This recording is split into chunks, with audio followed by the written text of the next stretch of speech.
Hello আমার কলিজার বন্ধুরা, আশা করি তোমরা অনেক অনেক ভালো আছো। আমিও অনেক ভালো আছি। বন্ধুরা, তোমাদেরকে মজা দেওয়ার জন্য চলে এসেছি নতুন গল্প নিয়ে। আর আজকের গল্পটি অনেক মজাদার হতে চলেছে। আর হ্যাঁ, আজকের গল্পটি শুনলে তোমাদের পাইপ দিয়ে জলের স্রোত বয়ে যাবে, তাই গল্পটি শোনার আগে অবশ্যই হেডফোন ব্যবহার করো। তাহলে বন্ধুরা, চলো আজকের গল্পটি শুরু করি। হঠাৎ আমি আমার স্পেশাল জায়গায় আমার ছাত্রের চোখ লক্ষ্য করলাম এবং আমি খুব লজ্জা পেয়ে গেলাম। আমার নাকমুখ লজ্জায় লাল হয়ে গেল।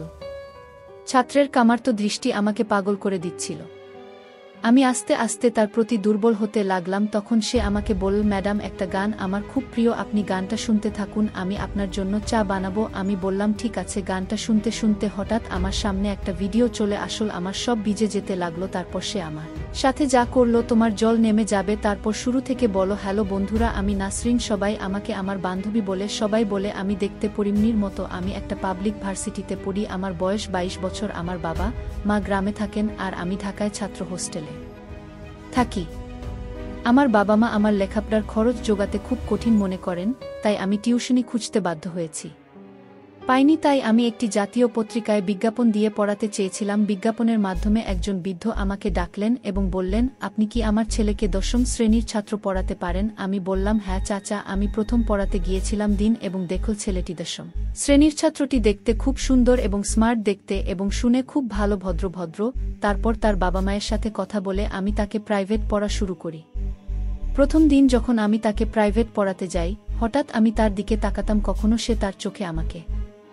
আরেকটা রহস্য বোঝা গেল। এভাবে নিজের গতিতে প্রাইভেট পড়াতে থাকলাম। এভাবে প্রায় 2 সপ্তাহ কেটে গেল। হঠাৎ একদিন তাকে প্রাইভেট পড়াতে গিয়ে দেখি বাড়িতে কেউ নেই। তারপর জিজ্ঞেস করলাম, চাচা আর আন্টি কোথায় গেছে? খালি বাড়িতে। আমার ছাত্র এবং আমি কিছুটা ভয় অনুভব করছি। তাছাড়া বাসা খালি এবং আমার ছাত্রীর উপসর্গ আছে।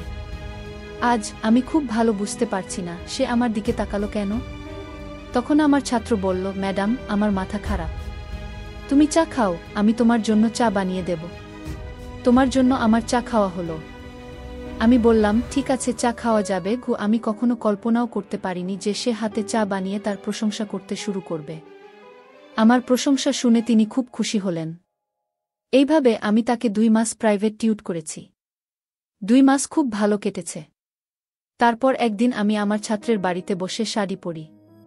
আমি ক্লাসে গেলাম এবং আমার ছাত্র আমাকে দেখে বলল, ম্যাডাম, আপনাকে খুব সুন্দর লাগছে। ম্যাডাম, আমি আপনাকে সত্যিই খুব ভালোবাসি। আপনার আচরণ সুন্দর, বনের মতো, চুলের মতো, সবকিছু আমাকে মুগ্ধ করেছে। আমি আপনাকে হৃদয়ের অন্তঃস্থল থেকে আমার সমস্ত ভালোবাসা দিয়েছি। দয়া করে আমার ভালোবাসা গ্রহণ করুন। এক শূন্য ছাত্রের মুখে এত সুন্দর ভালোবাসা শুনে আমার মাথা ঘুরে গেল।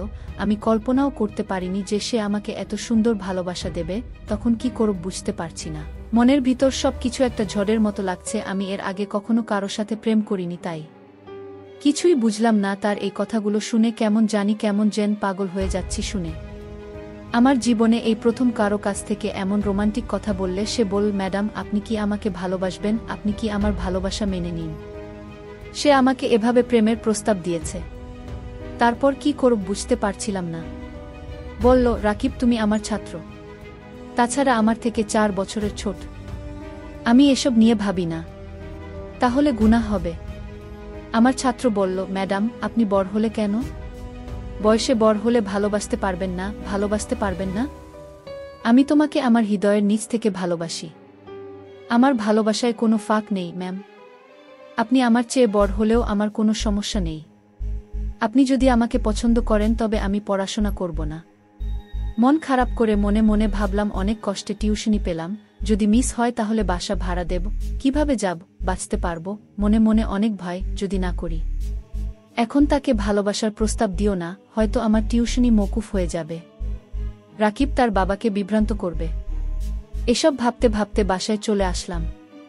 বাসায় এসে আমাকে ডাকল, কেমন আছেন? আপনি কি বাড়িতে গিয়েছিলেন? খাওয়া? তুমি খাও?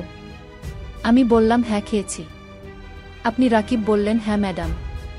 আমি চাই ম্যাডাম চলো কোথাও যাই। আমি সত্যিই যেতে চাই। ম্যাডাম বললেন, কোথায় যাব? আমি নন্দন পার্ক। ম্যাডাম পার্কের কথা শুনে আমি খুব খুশি হলাম। ম্যাডাম আমি ম্যাডামের সাথে হাঁটতে যেতে রাজি হয়ে গেলাম। তারপর আমি নন্দন পার্কে হাঁটতে গেলাম।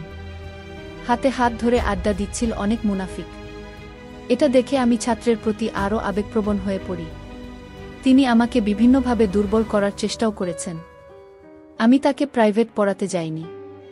পরের দিন আমি তাকে প্রাইভেট পড়াতে গেলাম। আমি তাকে মনোযোগ সহকারে শেখানো শুরু করলাম এবং হঠাৎ আমি তাকে আমার টেবিলের নিচে পায়ে দেখতে পেলাম। কারো পায়ের নড়াচড়া বুঝতে বাকি নেই। আমার গান্ধার ছাত্র হঠাৎ পায়ের মাঝে একজন পুরুষের স্পর্শ অনুভব করল এবং আমার সমস্ত শরীর কেঁপে উঠল। মনে হলো আমার শরীরে বিদ্যুৎ প্রবাহিত হতে লাগল। হঠাৎ শিক্ষার্থীর মা চা নাস্তা নিয়ে আসলে পরিস্থিতি স্বাভাবিক হয়। এভাবেই আমি সেদিন বেঁচে গিয়েছিলাম এবং আমার মনে সবসময় ভয় থাকে কখন আমি জানি কি হবে। এরপর একদিন রাকিবের বাবা মা 2 দিনের জন্য রাজশাহী চলে যান। তাদের কোনো আত্মীয় আছে কি? আমি তাদের অসুস্থ দেখতে গিয়েছিলাম এবং রাকিবকে নিইনি, কারণ এই 2 দিন সামনে তার পরীক্ষা নিয়ে আমি খুব ভয় পেয়েছিলাম এবং আমি মনে মনে ভাবলাম রাকিব আমার জন্য পাগল। আমি জানি না রাকিব আমার সাথে খালি বাড়ি থাকলে কিভাবে করবে। 2 দিন মনে মনে ভয় নিয়ে আমি ওকে প্রাইভেট পড়তে গেলাম। এই 2 দিন প্রাইভেট আমি স্কুলে যেতে চাইনি। চাচা বললেন রাকিবের সামনে পরীক্ষা, তাই একটা দিনও প্রাইভেট মিস করা যাবে না। কি আমার করা উচিত? রাকিবের বাবা ও মা রাজশাহী বেড়াতে গেলে আমি প্রাইভেট স্কুলে যেতে বাধ্য হই। পরের দিন আমি রাকিবের বাসায় ফোন করি তাকে প্রাইভেট পড়াতে। রাকিব এসে দরজা খুলে দিল। আমি দরজা খুলে দেখি তিনি তাজা ফুল দিয়ে সমস্ত ঘর সাজিয়েছেন এবং রাকিব প্লাস শিলা লেখা রয়েছে। ভালোবাসার বহিঃপ্রকাশ। আজ তোমাকে অনেক সুন্দর লাগছে ম্যাম। আমি তোমাকে একটা কথা বলো, প্লিজ আমার কথা রাখো। আমি বললাম তুমি যদি রাখতে পারো তাহলে। আমি বললাম প্লিজ কথা রাখ। বাবা মা 2 দিন চলে গেছে, এই কদিন শুধু তোমার সাথে কথা বলবো মা। আমি এটা করি না, আমি এমন অনুরোধ করতে পারিনি। আমি বললাম ঠিক আছে যাও, তোমার কথা রাখো। কথা বলতে হঠাৎ আমি লক্ষ্য করলাম আমার স্পেশাল জায়গায় আমার ছাত্রের চোখ। আমি খুব লজ্জা পেয়েছিলাম। তারপর লজ্জায় আমার নাক মুখ নীল হয়ে গেছে। ছাত্র আমাকে পাগল করে দিচ্ছে। কতক্ষণ নিজেকে ধরে রাখা যায়? মোমবাতির পাশে আগুন জ্বললে মন কতক্ষণ শক্ত থাকে। আমার সাথে একটা ঘটনা ঘটল। আমি আস্তে আস্তে তার প্রতি আকৃষ্ট হতে লাগলাম। তারপর সে আমাকে বলল ম্যাডাম একটা গান আমার খুব প্রিয়, আপনি গানটা শুনতে থাকুন, আমি আপনার জন্য চা নিয়ে আসি। আমি বললাম ঠিক আছে। গানটা শোনার সময় হঠাৎ একটা ভিডিও এল, যা আমার সামনে এল। আমি ভিজে যেতে লাগলাম, চরম হতে লাগলাম। আমি বুঝতে পারছি না এখন কি করব। এই ভিডিওটি দেখার পর আমার আবেগ 100 গুণ বেড়ে গেল। যখন সে এলো আমি ভিডিও বন্ধ করলাম। সে চা নিয়ে এসে বলল ম্যাডাম এই নিন চা, এর স্পেশাল চা তোমার জন্য। আমি তাই বলেছি ঠিক আছে, আমি এটা আমার মুখ দিয়ে দেখতে চাই নাকি খুব সুন্দর চা বানিয়েছি, যার জন্য আপনাকে অনেক ধন্যবাদ। সে বলল ম্যাডাম শুধু ধন্যবাদ। আমি বললাম আর কি দিতে পারি? আমি দেবার কিছু নেই। আমি বললাম ম্যাডাম একটু ভেবে দেখুন, অনেক কথা আছে। সে ভিতর থেকে কি আনতে গেল আর আমি চা খাচ্ছি। হঠাৎ পেছন থেকে কারো হাত আমার কাঁধের স্পর্শে অনুভব করলাম। মনে হলো আমার সারা শরীরে অনুভূতির ঝড় বয়ে গেল। আমি ফিরে তাকালাম এবং এটা আমার ছাত্র ছাড়া অন্য কেউ ছিল না। তারপর আস্তে আস্তে হাতের গতি ও অন্যান্য অংশ বিভিন্ন কৌশলে ব্যবহার করতে লাগলেন। আমি তার কৌশল দেখে অবাক হয়ে গেলাম। একটা ছেলে কি করে মেয়েকে বশীভূত করতে পারে? এমন কৌশলে একটা মেয়ে আবেগের জোয়ারে ভেসে যেতে পারে। অবশেষে আমি তার কৌশলের কাছে আত্মসমর্পণ করলাম। ঠিক ক্লাসের পর ছেলেটির কৌশলের ধাক্কায় আমি খুশি হলাম, যেন আনন্দে ভাসতে লাগলাম। আমি না কিভাবে এটা ঘটেছে আমি প্রায় বুঝতে পারিনি। 2 ঘন্টা বিনোদনের পরে আমি দাঁড়ানোর চেষ্টা করেছি কিন্তু পারিনি। এটা খুব কঠিন ছিল। এটা মনে হচ্ছিল যেন একটা কালো ঝড় আমার উপর দিয়ে গেছে। অনেক কষ্টে আস্তে আস্তে বাসায় এলাম। তারপর 2 দিন বিছানা থেকে আর উঠতে পারিনি। আমি ভাবলাম এত ছোট ছেলে, তার মায়ের এত কৌশল জানো কি করে? আমি বোকার মতো। অনেক কষ্টের পর আমি সুস্থ হয়ে পরের দিন আবার টিউশনি করতে গেলাম। মুখটা লাল হয়ে গেল। তারপর সে আস্তে আস্তে আবার আমার সাথে একই কাজ করতে লাগলো। আমি নিজেকে জোর করে ওকে দিয়ে দিলাম। আমি মনে মনে ভাবলাম একজন লোক নষ্ট করেছে এবং যেহেতু সে আমাকে নষ্ট করেছে তাই আমি তাকে বিয়ে করব। এভাবে প্রায় 2 মাস চলে গেল। হঠাৎ করে একদিন আমার বমি বমি ভাব। আমি বুঝতে পারছি না কেন আমার হঠাৎ বমি হচ্ছে। আমার মনে সন্দেহ আছে, আমি জানি না আমার কি হয়েছে। আমি আমার সন্দেহ দূর করার জন্য একটি পরীক্ষা দিলাম। দেখলাম পরীক্ষা, আমার পায়ের নিচ থেকে মাটি সরে গেল। আমি খুব অসহায় বোধ করছি। এখন আমার কি করা উচিত? তার সাথে এই বিষয়ে কথা বলতে বাধ্য হলাম। আমি আমার ছাত্রকে সবকিছু বলার পর সে চুপ করে থাকল। সে খুব অসহায় বোধ করতে লাগল। সেও বোকা বোধ করল, কিছু বলল না। আমি বললাম তুমি এটা তোমার বাবা মায়ের সাথে শেয়ার করো, না হলে আমি মারা যাব। রাকিব ভয় পেয়ে তার মায়ের সাথে সবকিছু শেয়ার করল। তার মা এটা করলেন। সে হতবাক। একথা শুনে তার মা বাবার সাথে বিষয়টি শেয়ার করেন এবং তার বাবা বলেন মেয়েটিকে আমার কাছে ডেকে অনেক কথা বলার পর রাকিবের বাবা আমাকে ডেকে বললেন, মানে আমার দুষ্ট ছেলেকে মাফ করে দাও, সে তোমার কি অন্যায় করছে। তখন রাকিবের বাবা ডাকলেন কাজী এনে রাকিবকে পেয়েছিলেন এবং আমি বিবাহিত। কিছুদিন পর রাকিব ও আমার ঘরে একটি ছেলের জন্ম হয়। শিলা এখন তার সন্তান, স্বামী ও সংসার নিয়ে ব্যস্ত। প্রিয় বন্ধুরা, পরিশেষে আমি বলব যে জীবনে চলার পথে অনেক বাধা রয়েছে এবং আপনি যদি এই বাধাগুলি অতিক্রম করতে পারেন তবেই আপনার জীবনে সফলতা সম্ভব।